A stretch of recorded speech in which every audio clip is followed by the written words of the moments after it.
नमस्कार, प्रभात साक्षी news network पर आप सभी का स्वागत है।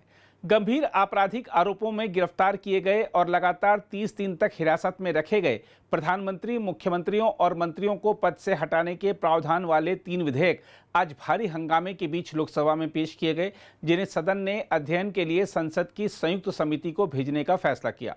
इसके साथ ही ऑनलाइन गेमिंग को विनियमित करने वाले ऑनलाइन खेल संवर्धन और विनियमन विधेयक 2025 को लोकसभा ने हंगामे के बीच पारित कर दिया।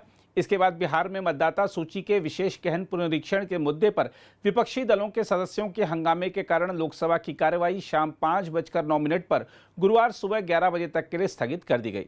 हम आपको बता दें कि केंद्रीय गृह मंत्री अमित शाह ने विपक्ष के विरोध और हंगामे के बीच सदन में संविधान 130वां संशोधन विधेयक 2025, संघ राज्य क्षेत्र शासन संशोधन विधेयक 2025 और जम्मू कश्मीर पुनर्गठन संशोधन विधेयक 2025 पेश किए। बाद में उनके प्रस्ताव पर सदन ने 3 विधेयकों को संसद की संयुक्त समिति को भेजने का निर्णय लिया। विधेयक पेश किए जाते समय सदन में विपक्षी सांसदों ने तीव्र विरोध जताते हुए विधेयकों की प्रतियां फाड़ दी और गृह मंत्री की ओर कागज के टुकड़े फेंके। इस सभा के 21 सदस्य और उपसभापति द्वारा नाम निर्दिष्ट करने वाले 10 सदस्यों के मिलकर बनने वाले सभाओं की संयुक्त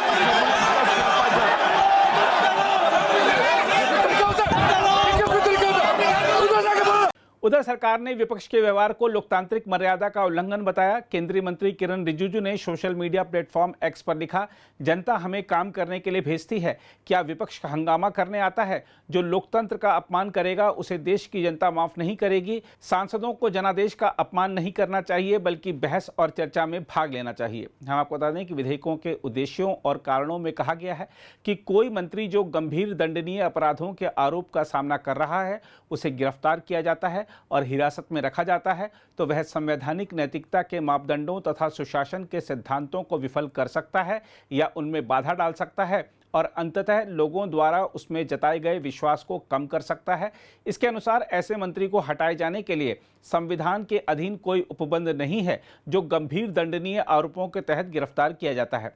इसमें कहा गया है कि इसे देखते हुए ऐसे मामलों में प्रधानमंत्री या किसी मंत्री और राज्यों, दिल्ली, राष्ट्रीय राजधानी राज्य क्षेत्र तथा पुडुचेरी की मंत्रिपरिषद में मुख्यमंत्री या किसी मंत्री को हटाए जाने के लिए, संघ राज्य क्षेत्रों के मुख्यमंत्री या मंत्रियों को हटाने के लिए और जम्मू कश्मीर संघ राज्य क्षेत्र के मुख्यमंत्री या किसी मंत्री को हटाने के लिए संविधान के अनुच्छेदों और संबंधित अधिनियमों में संशोधन की आवश्यकता है।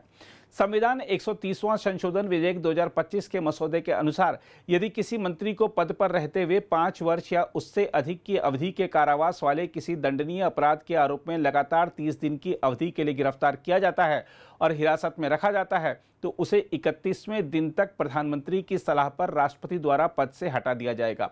लेकिन यदि ऐसे मंत्री के हटाए जाने के लिए प्रधानमंत्री की सलाह राष्ट्रपति को 31वें दिन तक नहीं दी जाती तो उसके बाद आने वाले दिन से वह मंत्री नहीं रहेगा। विधेयक के अनुसार इसी तरह का प्रावधान प्रधानमंत्री, राज्यों, दिल्ली और पुडुचेरी संघ शासित राज्य के मुख्यमंत्रियों और मंत्रियों के मामले में भी प्रस्तावित है।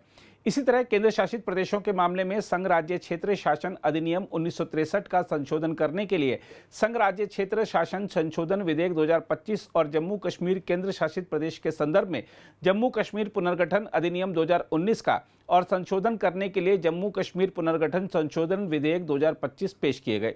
वहीं इस विधेयक पर विपक्ष की आपत्तियों की बात करें तो आपको बता दें कि विपक्ष ने सरकार पर आरोप लगाया है कि वह इन विधेयकों के माध्यम से देश को पुलिस स्टेट बनाने पर तुली है। एआईएम सांसद असदुद्दीन ओवैसी ने कहा है कि ये प्रस्ताव शक्तियों के पृथक्करण के सिद्धांत का उल्लंघन करते हैं और जनता की चुनी हुई सरकार के अधिकार को कमजोर करते हैं। उन्होंने कहा कि यह कार्यपालिका को मनमानी करने और आरोप संदेह के आधार पर ही निर्वाचित प्रतिनिधियों को हटाने का अवसर देगा। यह लोकतंत्र पर कुठाराघात है। वहीं शिवसेना यूबीटी के नेता संजय राउत ने कहा है कि इस विधेयक का उद्देश्य विपक्षी दलों के नेतृत्व वाली सरकारों को आतंकित करना है। उन्होंने पत्रकारों से बातचीत में महाराष्ट्र के उप मुख्यमंत्री एकनाथ शिंदे और शिवसेना के मंत्रियों पर निशाना साधते हुए कहा कि अगर यह कानून लागू हो गया तो उन्हें हर दिन जेल जाना पड़ेगा। राउत ने कहा, नए कानूनों का उद्देश्य यह सुनिश्चित करना है कि राज्यों में विभिन्न दलों की सरकारें बीजेपी में शामिल हो जाएं, अन्यथा मुख्यमंत्री की गिरफ्तारी का खतरा मंडराता रहेगा। साथ ही विपक्ष का यह भी तर्क है कि यह प्रस्ताव न्यायपालिका की भूमिका को दरकिनार कर कार्यपालिका को मनमानी शक्ति देगा। यदि किसी को केवल आरोपों के आधार पर हटाया जा सकता है तो इसका राजनीतिक दुरुपयोग भी संभव है। विपक्ष का भय यह है कि जांच एजेंसियों का इस्तेमाल कर सरकार अपने विरोधियों को 30 दिन की हिरासत में रखकर पदच्युत कर सकती है। इससे लोकतांत्रिक प्रतिस्पर्धा असंतुलित हो सकती है। वहीं सरकार का तर्क है कि गंभीर अपराधों के आरोपी जनप्रतिनिधि पद पर बने रहकर जनता का विश्वास तोड़ते हैं, इसलिए ऐसी व्यवस्था जरूरी है जिससे आरोपित व्यक्ति स्वतः हट जाए।